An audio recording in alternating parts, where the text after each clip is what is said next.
Hey everyone, how's it going? It's Josh here. Thank you for tuning in. We've got a great video lined up for you, a great interview with my cousin who's a commercial broker in Atlanta, Georgia area.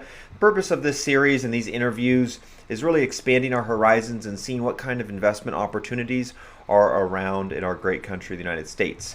If you haven't already, please subscribe, leave a like and a comment. That does a lot to support this channel and it means a lot to me. So let's go ahead and get into the interview. We're going to be talking about the different opportunities in the Atlanta, Georgia area.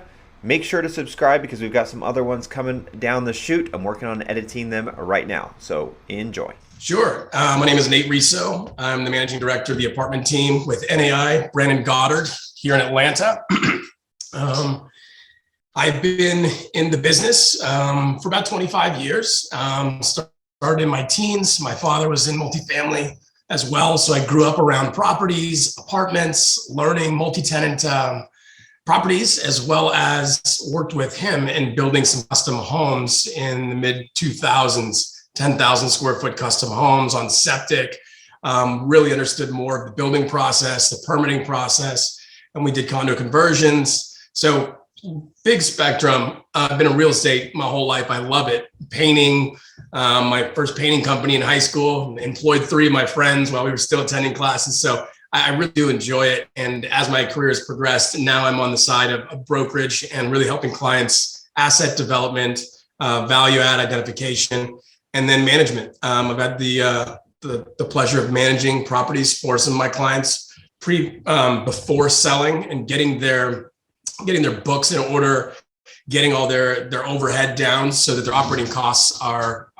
the best they can be before we bring it to market. So all that to say, that's a little bit about my background and where I'm at today. So you're in Atlanta, you're in Georgia, and the purpose of these is really to get an idea of what's going on around the country. There's so many different marketplaces. This is such a big nation. And so obviously here in California, we have certain attributes for our investor and investments that are different than what are going to be in Georgia or Florida or East Coast, West Coast, Midwest. Obviously over here in California, the investor is going to be looking at something more along the lines, especially on the coast, of an appreciation, and also the appreciation is going to be there higher than in maybe the Midwest. But the return on investment or the return on your investment is probably going to be a little bit lower here in California if you're buying something. And so getting people an idea of what's going on in the country and being open. I know a lot of people are going to be taking on the investments of their parents, right? So we've got the baby boomers who are retiring. Let's say maybe they've got 20, 30 rental units. I know this actually specifically with an investor of mine. His parents have 40 houses that they built up over the years. And, he's going to be inheriting a lot of that along with his siblings. And so the idea is, hey, what if you take 4, 5, 10 million of that and put it in another market? And the big hurdle for a lot of people is just understanding different marketplaces and also having a broker that knows the area that they trust and also can help manage it. Because if you are living, say, in California, or maybe you live in Texas or wherever it is, right? And you've got big investment properties, 20, 30 units, that's a lot to manage. It's not a little fourplex that, a toilet will break every, couple years or something. This is sometimes a really hefty project to maintain and keep that building going, and especially if it's kind of a value add type property. So that's kind of the purpose of this. So I'm glad that we could get this going. If you could just give me a kind of an overall picture, because I know that you and your dad too work with people all across the United States.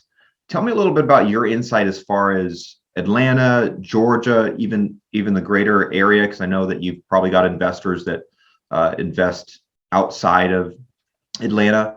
Give me a pulse, give me a read on the Atlanta market, where it's at with multifamily, where it's at with commercial, shopping centers.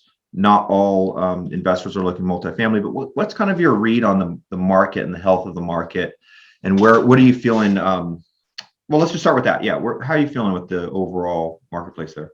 Sure. So speaking of California, so from 2015 to 2019, I was licensed in California, did very well out there. I was positioned in Orange County out of Irvine. My wife and I lived in Costa Mesa. So I'm familiar, and I grew up and born and raised in Los Angeles. So over half my life, I've been living in Southern California.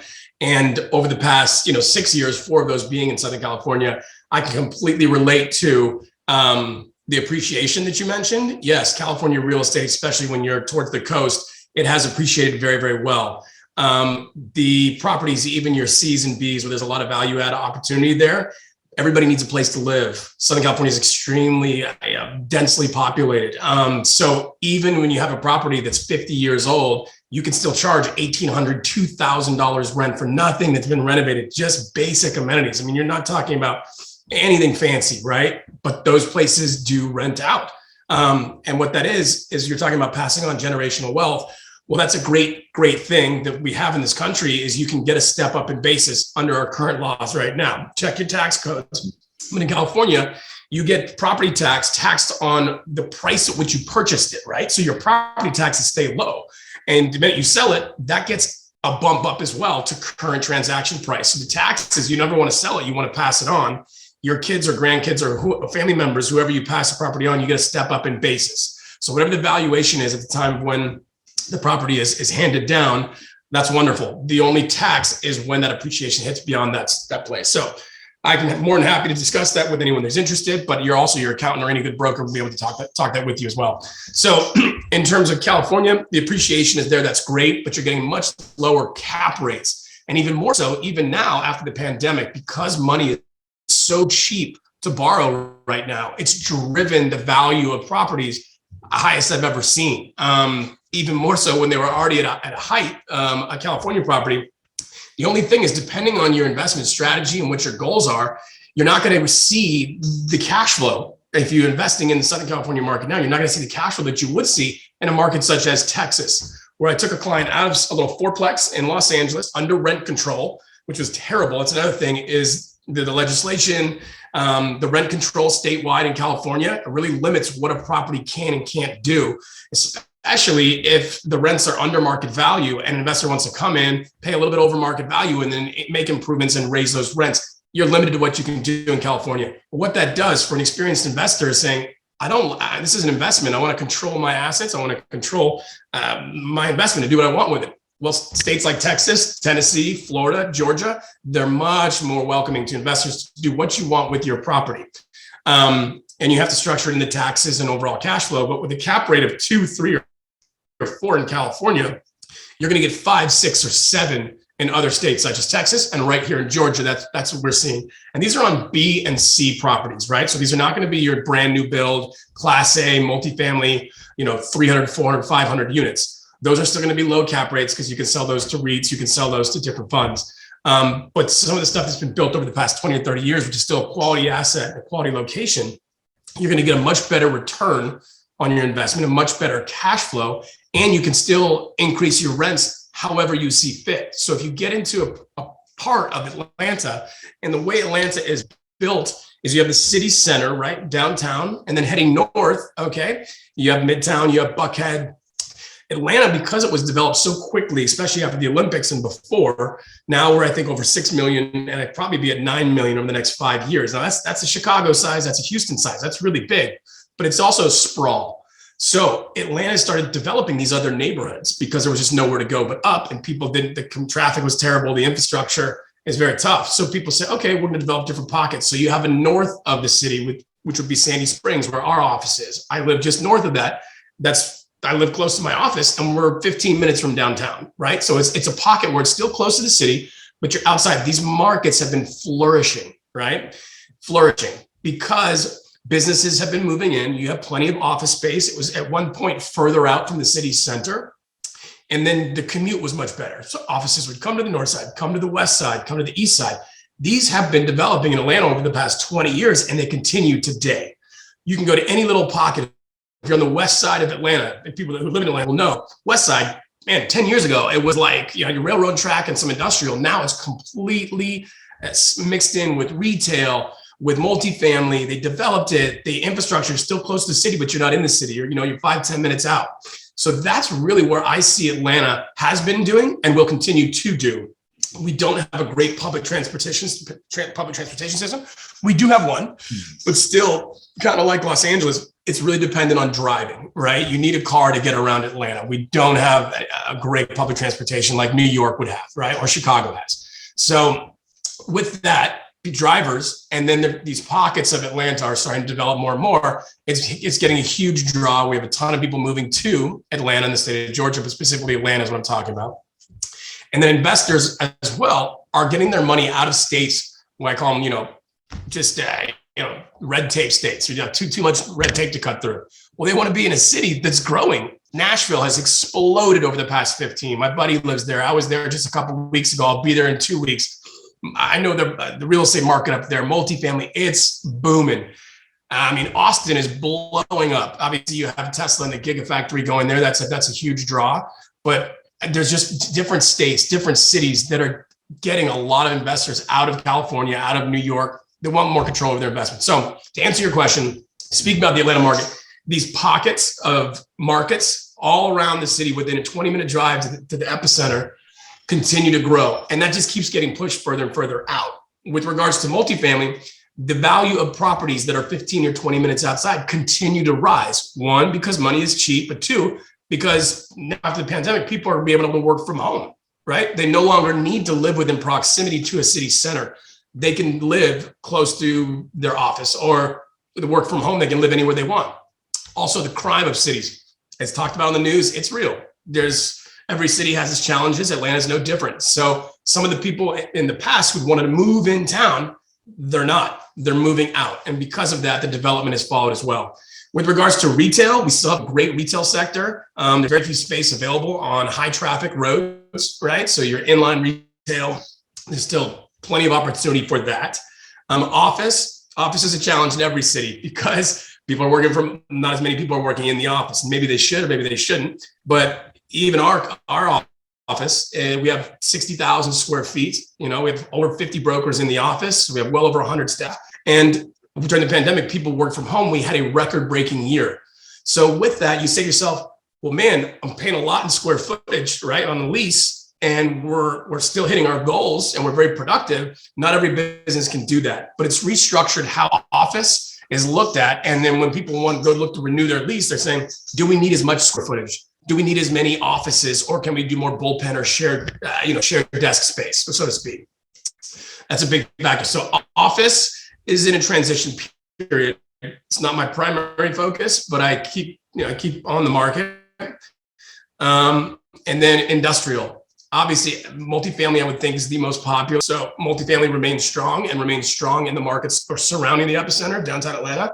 You have office, which is still strong, but then again, look for that over the next couple of years, because people may be downsizing their office space or not growing as their company grows. They may actually grow their staff and their company and their sales, but lower their office space. So keep an eye on that. And then industrial remains hot. My best friend here in Atlanta, he represents Walmart, one of his big clients, and flies all over the country, but he lives right here in Atlanta. There's just not enough space in Atlanta. So the new construction is where that push is. With new construction of industrial is jobs, and then infrastructure, and multifamily follows as well when you put in big industrial. So a little bit. Yeah, thank you for that. I think that gives a really, really great broad range of where segments and where areas of opportunity are. And I see some of that here, in California, but I think in Atlanta, it really has that inflow of people, which obviously is going to be great for the multifamily. There's a lot of people that need to rent for a couple of years, maybe to buy. The question let me ask you this question.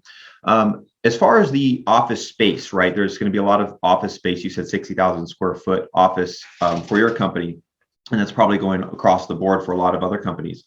The investors that you're talking to, where are they seeing the opportunity in the years, 5 years from now, 10 years from now? Are they seeing a use of that? Are they looking, to build, more multifamily? Or are they looking to invest in refurbish industrial? And then what are they looking to do for the office space? Are they looking to convert that into multifamily? Are they looking to convert that into a kind of WeWork slash office, office space and retail space, mixed use? Like what's kind of the feel when you're having conversations with your investors, both smaller investors that maybe own 5 to 20 units, and then the bigger investors who own 50 to 500 units? Sure. Really it's going to be repurposing, right? If you have brick and mortar, right, you have the building in place, what's the use? One, can you get it zoned for what you want it zoned for, right? I mean, if it's zoned for office, it wasn't built for multifamily. So even if you had to do a renovation or retrofit stuff, you may not even get a zone for it. So I don't see a lot of my investors say, oh yeah, let's get an office and turn it into anything other than an office. Or maybe you take a floor, right, and you break that into multiple companies, right? So that's normal. That goes on all the time. But office is going to be office. And I think they're having to figure it out on the fly. What do we do with all this extra square footage? And then is this best use? So that's office is a challenge. Same way you look at a mall, right? We have malls all over this country where they were C malls. Your A malls will still be A malls, right? People are going to go there. They're going to be there forever. But all these sub malls that haven't been upgraded in many, many years, what do we do? You have the space, you have the parking, right? What do? Well, in Nashville, what they did was Vanderbilt University, right? Their medical program was expanding. They moved into a mall because it already had everything broken down. Now you can have your eye doctor, your foot doctor, outpatient surgeries. That is an excellent use, right? For repurposing a mall that was no longer used for a mall. So I think you're going to see creative stuff like that with regards to properties. What do we do? Sometimes it works to put businesses in there, depending on the business, and sometimes it doesn't. But at the end of the day, you have the parking infrastructure, you have the individual units infrastructure, whether it be for an office or whether it be for a mall or a business. So with regards to multifamily, multifamily is going to continue to grow. I always say everyone needs a place to live, and that's kind of why I stayed in this field for 25 years, and I'm never going to leave it.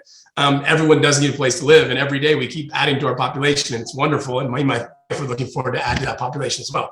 So everyone needs a place to live. So multifamily remains strong. They're obviously going to move into, as you say, people are moving out of cities, and a lot of people's mentality is not, I want to save up money, buy a house, have 2 kids and a dog. That's just not what it was like it was 40 or 50 years ago. A lot of the younger generation wants to be mobile. Well, when they want to be mobile, right, and they're talking about living somewhere for 1 or 2 years, they're, regardless of their income, they're willing to pay more for their housing. They want to be in a building that offers the amenities, that's cool, that's hip, that friends want to gather at, the pool. So all these things come into play, where that's why there's a lot of multifamily units coming to market. And those multifamilies are the higher end stuff. They're your class A with all those amenities, where it's almost like live, work, play, especially if you can work from home. Now you can get a younger generation or someone else to say, I don't want to buy a house. I want to live in an apartment, a nice apartment that I'd be proud to have my friends over, and the views are wonderful and the pool is great. So multifamily remains strong. I just think you're going to see more of the class A new construction. And then if you have a prime location of a deferred maintenance property, right, your BCs, one day a developer will buy that. If you have the right bones and the layout and the floor plans, he'll buy that, gut it all, and then raise those rents tremendously because you're walking distance to wherever you want. So it's a tricky catch, but it's out there. It's an interesting note that you make as far as that live, work, play space. And I know a development here in San Luis Obispo has just that. It has the townhomes, they've got condos, they've got regular single family residents, they've got multifamily higher density. And what they have is a shared park space, which has always been popular. But what they also have, which is unique, and it seems to be a trend nowadays, going back, in the maybe the 80s and 90s, where these big shopping centers, right, were, and it was very segmented, right? You had residential, you had industrial, you had commercial, right? And so you'd live in your neighborhood, you'd then commute to your work, and then you commute and grab, your groceries at the shopping center, and everything was big, bigger was better. And going back to what I was saying here, the development, which is probably similar to what's happening in Atlanta, is that the live space, right, was also a mixed use space that had these little shops, like these little coffee shops, these little like meat, like kind of like a farmer's market, where you can maybe go get some meats or some snacks or something. And it really made, I think, for a great approach that somebody could maybe invite their friends over, and they can go over and have a little drink at the little pub that's in the kind of the community. And so, you wouldn't really imagine that 30 years ago, where you've got a neighborhood. You're not going to have like a little like home that has been turned into a pub or something. I know in New York they have that in other areas, but I'm seeing that trend here, even in this, the smaller area that I live. It's a county of 250,000, so it's not that big. And Atlanta probably has it similar. I noticed when I was visiting in Tampa and Orlando, they had that too, where they had that kind of mixed space where you live, your walking distance in the same kind of parcel map, development map area. You're living in your townhome. There's not that much space, but you can walk on over and have some space to meet your friends for, a beer, or grab your, cheese and wines or whatever it is. And so I think that's a very interesting, concept that we'll see if that, really becomes popular. Obviously, they've done their market research. If they're building a, multi-billion-dollar development, here, and I'm sure that's going on there as well. Question now, concern. So obviously there's some real good pockets. What are investors, and what are you concerned about now that you think investors should avoid, especially in, let's say, the Atlanta area, because focusing on, investors that are specifically looking in that area, and maybe they're out of town, right? What are the investors that you're talking to saying, hey, you know what, I need to, dispose of this asset that I have, and I'm moving into another asset. I know office is a little bit weaker right now, but are there any areas in particular that there's some businesses moving? Maybe it's starting to degrade a little bit. I know that offers, revitalization opportunity, and, opportunity zones might be something we're talking about. But where do you see the areas of concern, and where are your investors, and where are you cautioning your investors to maybe be wary of, understanding that there might be some more risk in that sector? Sure, great question. So the major developments, I always say, like, follow the big dogs, right? So the major developers, or if there's a major development in the city, Atlanta did this, what's called the Beltline. And the Beltline is basically a walking path that connects all throughout the city, and it's going on now. They have years and years and years more to connect more of the city on this walk path, where you can walk, you can rollerblade, you can ride your electric scooter, you can bring your dogs. It's beautiful, and it connects to a lot of these meeting places that you were discussing. So when I say, oh, the Beltline's great, so an investor may say, oh, I want to be by the Beltline, and I'll say, okay, be careful. Certain pockets of the Beltline are great. Others, it's just wishful thinking. Okay, it may sound great on paper, but look at the Beltline specific, look at the income demographic specifically, look at the density specifically. You're not going to change something in 50 years because you put a bike path there, even though the Beltline itself is popular. So I throw caution to my investors and say, oh, I want anything by the Beltline. And I say, I don't think so. What developments have been successful in the past built on the Beltline that weren't always successful? So let's follow that track record. What did that neighborhood have specifically? What characteristics did that neighborhood have specifically? It wasn't a really great neighborhood, but now it's thriving, and the Beltline is there and was there. So what makes that up? So really, it's in the details, like any investment. It's in the details. The first thing I say is go look at the investment. Go look at the neighborhood around it. Get online, see what's being, call the city council, go to the city and say, hey, planning commission, can I talk to the planning commission? You'd be surprised that you get a lot of information just by asking. Hey, I'm very interested in the area. They're all about taxes. So if they can bring a big investor or a small investor, they want your tax money. They'll give you a straight answer, right? Hey, big development's coming. We have something big coming. Cool. You just got insider information that hasn't hit the newspapers yet because you just asked a question. So I always say, know your area, not just your asset, know your area where it's been, know when it's spiked or when it's been its highest valuation, and then look at the trajectory on where do you think it will be, and if there are any major developments. So that's when I throw caution to my investors is, oh man, I want to be by this because I saw it's popular, because one portion of this, whatever it is driving values. Okay, be careful. They say on the wrong side of the tracks, right? On this side of the street, it's great. On that side of the street, not so much.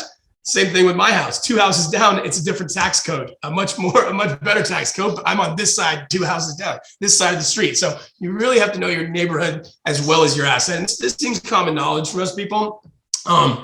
But all my due diligence really starts with that, the neighborhood around it, before I even get into like negotiating prices or fine tooth combing the assets or the renovations we need to do. So that's what I do. To answer your question, that's what I do. I tell my investors, don't get hung up on the asset, look at the area specific, and that's it. I think that goes to old adage, location, location, location. Devil's in the details too. Right.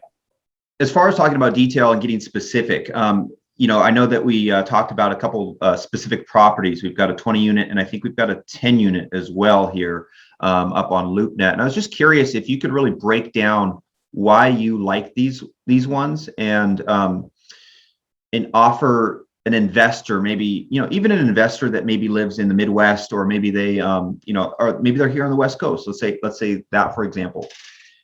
Why do you like these why do you like these properties, and kind of give us a feel for what the expected return on your investment is, what you think is advantageous about it, and why you pick these ones as good assets to possibly own. And these ones are currently on the market. So yeah, if you want to go to those and just talk a little bit about that. I think we've got 305 East, is that Ponce? Yeah, East Ponce de Leon runs right to the city center. So what do you think about that one? Why did you bring that one up? And we'll start with that one. What I like about it is, this is like a 1920s build, much bigger square floor plans, The unit mix is all 2-bedroom, 1-bath, right? Obviously, when you have more bedrooms, a 2-bedroom, 1-bath, typically you're going to get tenants that renew their lease or stay there longer. If you have a family or if you have children, they're in schools, you're less likely to get turnover, as we call it, right? Or having to re-tenant a unit. So I like it that it's old. It was built on this is the 305 East Ponce de Leon. And it was built on courtyard feel, right? It just has a rustic, cool kind of community feel. It reminds me of like a Savannah, Georgia, or anywhere you can kind of walk around. Yes, you're kind of in your neighbor's business, but you're in your neighbor's business anyways. Ask anyone who lives in New York, you're always in your neighbor's business because everything's on top of each other. But it has that quaint feel. So it's a brick building. It even has terraces, right? When I say terraces, I mean balconies, small balconies on a beautiful fall or spring day in Georgia. Nothing better than sitting outside, reading a book, having a glass of wine, or just your morning coffee. That's wonderful. So I like that property for the building itself. The area itself, right, is east of Atlanta. It's in a pocket called Decatur. Decatur has been doing very, very well. This is DeKalb County. This has been doing very, very well over the past number of years, kind of like, I want to say, I don't know, like cool hippies or hipster, right? It brings a lot of cool curb appeal to some of the repurpose you were talking about in terms of like, oh, what do we do with this gas station? Now it's a restaurant, right? And there's seats and tables outside. Well, that's really cool. So that's kind of like a Decatur feel. And the building itself is wonderful. One thing I don't like is it doesn't have a ton of upgrades, right, into the units themselves. And I just talked to the broker today. They're asking 5.5 million. So on 20 units, that's 275 a unit. That's a lot for a unit that isn't been upgraded or what do you expect to get for that 275 unit for a 2-bedroom, 1-bath? What are you getting for rents on that? Both as they stand right now, and with the kind of updates that you would recommend an investor do? So I'd have to look at their rent roll, and I haven't looked over their rent roll yet, right? But on a 2-bedroom, 1-bath in Decatur, you can be anywhere from 1,700 up to 2,300. I know that's a wide range because 500, that's a lot, but it depends on the unit and depends on the size too. So some of the newer stuff's much smaller, some of the, if this is a big unit, a big floor plan with 1,000 square feet plus, 2-bedroom, 1-bath, you may be able to squeeze more if you have a sunroom. Turn a sunroom into whatever it needs to be, a baby playroom, possibly a bonus room or a place to sleep a guest. Those could be drawn to 22 to 23 and up pricing. But it's not Southern California. It's not New York. So rents are going to cap at a certain point. If I saw their rent roll, I could speak more to it, but I would instantly say renovations, flooring, if it's anywhere near the original flooring, or if it has carpet, you want to take that out and put in LVP, laminate vinyl plank. Very popular, fairly inexpensive. It lasts a long time. And water resistant. That I will tell you is important for a lot of people. Sure. Especially when you have climate, right? If you're in a state or a city that has all 4 seasons or has a decent wet winter, that's just tracking it all in the house. You don't want that in the house. So having something that's easy to clean is great, and it lasts a long time. Carpet, you're gonna have to turn over your carpet every 2 years. Everybody knows that. You just factor it into your rent and then your reserves to hold back.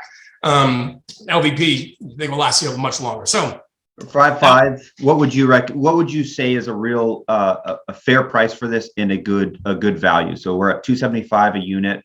What would you like to be at if an investor said, "Hey, I'm not Nate, I'm not 100% committed on this one. There's a few other ones that I'm looking at. I want a good deal. I'm not trying to steal something, but I want a little bit of meat on the bones." 5.5. What would your kind of gut feeling tell you on this one? Right. So not too far around the corner is another 2-bedroom, 1-bath, but it has a different unit mix that has some 1-bedrooms scattered in, but primarily 2-bedroom, 1-bath, fully renovated, sold for $250. So if this one isn't renovated in $275, I think it's grossly overpriced. Like I said, I like the area, I like the property itself, and the broker didn't even list the price on the website. It makes me wonder, why? You should want everyone to know, hey, this is in my ballpark. I'm excited. Let's talk about it. So you're thinking 240, 245, 230, 220, 225. 225. Okay. If it had upgrades, if it was upgraded units or a percentage of the units are upgraded, then that could easily bump into 240, 250 price, right? But I think they're just swinging for the fences or trying to get someone from out of state to say, oh yeah, cool, that's a popular area. But without digging into the property itself, I would not pay more than $240,000 in good shape. Sure. So in good shape, I think 240 might be a fair price. It still might be a little high, but since I haven't walked the property or dove into the financials, 275 is grossly overpriced in my opinion. I think the pros and cons that you stated are real valid and real fair for this one, and I do like the architectural aspects of it. I think it would be very easy to rent. Let's go over to Powder. Is it Powder over here? What did you like about this one? This is a 10-unit Powder Springs. And that might even be something, there's different types of investors. And I know that I work from investors that have 65 units and they're worth, $20-30 million worth of, real estate. And others who have, they've got 5 or 6 units, and maybe they're $5 to $10 million worth of real estate. What is the one on Powder Springs, and why is that one attractive to you on that one? Kind of going through the same kind of breakdown that you had on this one. Sure. So Powder Springs. Now, I said that the last one was east of the city, basically directly east of the city, off Ponce, which runs through downtown. This one here is out on the northwest part of town. Okay. The Braves, a couple of years ago, built this absolutely beautiful stadium, the baseball team, the Atlanta Braves, who are playing tonight against Los Angeles, by the way. So they built this absolutely beautiful stadium, and not only the stadium itself, but the whole live, work, play around it. It's called the Battery. Huge success. Families go, people go, even if they're not even going to the game, just a hugely successful development. Young people want to be there. Families want to be there. Great food scene, music scene down there. Very accessible for public transportation in terms of Ubers, right? They have their own pickup and drop off. They really thought about this development and executed very well. This is over on that side, not right next to it, but over on that side. Now, with regards to 10 units, they're only asking $175 a unit. Right. And the building itself is brick as well. Instantly, you want to paint that, in my opinion. Modernize that brick building, right? And those shutters, either keep them or paint them so that the shutters pop depending on the color of the brick that you paint. Go with a lighter color brick paint, go with a really cool gray or something that pops and it's subtle, and then get rid of those hedges in front. Much better curb appeal. And what they are is they're all 1-bedroom, 1-bath. So what that says, talked about in the previous investment, those were 2-bedroom, all 2-bedroom, 1-baths. You want longer tenants. Depends on what you want to do with your investment, right? If you want more families and less hands-on, do a major renovation of a unit and hope that you have families in it for 3 or 4 years. Great. On this, all 1-bedroom, 1-bath, those turn over more, but you're also on that side of town to where you can have more young kids come in or people that want to work during the week and then want to go out to the Battery, this Braves complex. So you're looking for a different demographic of renter. With that, if they turn over every year, well, now you're in an opportunity, you can raise those rents. You can raise them you can raise them as much as you want outside of the lease after the first year, after the lease expiration, but you can get a better pulse on the market on, do I want to renovate again? Or do I want to lease as is? What are people into? So I like the flexibility of that and also to push your cash flow, but you may have more turnover. So it's a different renter, right? You're going to have more families in the 2-bedroom, 1-bath. You're going to have more single in the 1-bedroom, 1-bath, and on that side of town. So that's really what I like about it. 175 is a fair price for that, like for sure. I mean, if you could squeeze that down to like 150 to 170, you're a home run, right? that will be valued at 200 plus a unit in the next couple of years. Especially after the renovations. And I like the value add potential if you can get in there, get it all done at the one time and built in, something like this. I'm looking at this one, and it might not have as much of a curb appeal as the other one, not nearly as much, but with those changes that you said, you can really change the overall aesthetic. And I think that's important down the road, that, if an investor or somebody that's you're always thinking about down the road of selling it, even if you don't plan on ever selling it. You need to be mindful about that, because you never know. And I do like this one, that it has that value add potential, but it doesn't look like a complete overhaul renovation. And those kind of things, going back to the painting and how much of a difference that can make. I like those small value adds that you initially look at it and maybe go, not so much. And maybe it sits on the market for a little bit. You get in there, you get a good price for it. You factor in the updates, and then there you go. You get that all done in one fell swoop. And now all of a sudden, you've got happy clients, your customers, your renters, right? Who suddenly see that there's a big value change they feel really good about. And that happened with actually an investor of mine who went into a class. It was rough. It was probably D. And he spent some time there. He fixed it up. He really made it look a lot better. He got rid of some of the tenants who were not great for the overall property. He increased the rents, but the renters were happy to pay that because they were getting that value from it. And when you just increase the rents without doing anything, even if it's small, a paint job or putting some flowers or something, sometimes the tenants can push back on that. But if you do that value add, like something like this, and increase those rents, oftentimes the property will go up. I think he made $450,000 just on a 16 unit, a multifamily in a year that he spent on it. So that's quite a great return on your investment, And something like this, you could get in there, and I bet, with some paint, like you said, and those things that you talked about, you would probably hardly even recognize it if you were driving along the road. And if you were a tenant there and you invited your friends over and they had been there before, they'd probably drive past it and not even recognize it or think that you were in a new building. So I like that aspect of it. So I think that's a really great pick on that one. And that price point you said, it's really amazing when you factor that in California, easily double that price, for a nice 1-bedroom, especially for a 2-bedroom, you're going to be paying quite a bit of money in order to get those kind of rents. And so that's amazing that you're able to get that in a very thriving area like Atlanta, and you're going to have so many renters. You put that on the market for rent, like you were talking about, there's probably going to be more turnover. You're probably going to have a line of renters that are interested in it, which let them compete, and may the best win. But the highest win.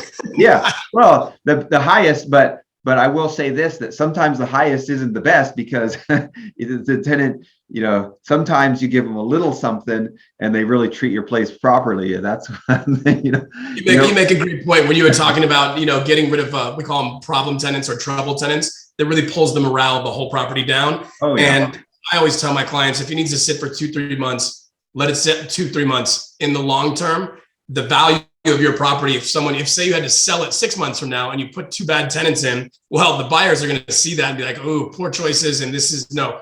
But even if you have a vacancy, but all the tenants are happy, a potential buyer is going to see that and go, wow, I don't mind that vacancy. I'll get that rented. This is great. So I was joking at the highest back. Highest and best. Sometimes if it is, then you've got that great mix. I don't know what, back in math or geometry or whatever, is when you've got that X and Y where they make the best sense. So thanks for breaking those down, because I really like breaking down individual properties. If people, let's say an investor is here in California, if they're interested, they can just reach out to you. We'll put your contact information here. But what's the best way just to give you a ring, give you an email, and then you can hop on a call with them? Yeah, absolutely. Be happy to discuss any opportunities. My team and myself actively look for off-market opportunities as well. If you're an investor and it depends on your timeline. I love working with clients to say, hey, cool. They're like, I don't know if I want to sell or not. And I was like, great, let's open up a conversation. You can talk to me directly. I don't just find properties, help people buy and sell. I strategize and I create the opportunities, whether that's needing to find the place before you sell your place, helping you sell your place. At the same time, I know about the 1031 exchange. I can help the full service. So it's not just, there's a lot of brokers out there that can sell you a place or help you buy a place. But when we strategize, we can go from the beginning all the way to the end. And I hope there isn't an end. I hope we work together for many, many, many transactions to come. So you can reach out to me directly. I'd be more than happy to discuss what goes on in the Atlanta market further, or even find you something specific. Josh, you can go ahead and put my contact information. Cell phone is best because I'm always looking at properties and meeting with clients. So cell phone is best. Feel free to call me. If I don't pick up, feel free to text me. Feel free to email me. I'm pretty accessible most hours of the day. I'm up early and I go to bed in the evening. So don't, if something pops in your mind and you want to chat, give me a buzz, shoot me a text, and we'll see if we can make that happen. Being a broker, you got to be accessible. That's one of the things that I've learned in this business. Thanks for taking the time to break it down. I really appreciate it. And, contributing to the overall network of investors that we have in this country. And then, there's probably going to be some out of country, people that are looking as well. So thanks for breaking it down and taking the time to kind of communicate to us what the Atlanta market's looking like, and some of the pros and cons, and areas to focus on, areas to maybe be wary of. And I think that's a good approach to kind of have that full picture. So yeah, thanks for taking the time. Well, great to be with you, Josh. Thanks for having me. All right. Talk to you later. Take care. Bye.